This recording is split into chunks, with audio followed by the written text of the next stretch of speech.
রাজু ও তার বোন রিমা তাদের বাগানে ফুল তুলছিল। রিমা, ভাইয়া, আমরা কেন সবসময় সততার সাথে কাজ করব? রাজু, সততা শুধু একটি গুণ নয়, এটি আমাদের ঈমানের ভিত্তি। একজন সৎ মানুষ কখনো অন্যের হক নষ্ট করে না।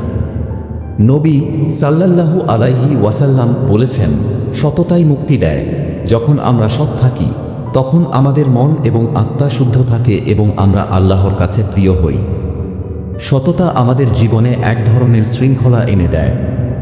রিমা, তাহলে কেন আমাদের একে অপরের প্রতি সহানুভূতিশীল হতে হবে? রাজু, সহানুভূতিশীল হওয়া মানে হলো অন্যের দুঃখ কষ্ট অনুভব করা। আল্লাহ আমাদের একে অপরের প্রতি দয়াশীল হতে বলেছেন। যখন আমরা কারো কষ্টে কষ্ট পাই তখন আমাদের হৃদয় কোমল হয়। নবী সাল্লাল্লাহু আলাইহি ওয়াসাল্লাম বলেছেন, যারা দুনিয়াতে দয়া করে আল্লাহ তাদের প্রতি দয়া করেন। সহানুভূতি আমাদেরকে একটি সুন্দর ও শান্তিপূর্ণ সমাজ গড়তে সাহায্য করে।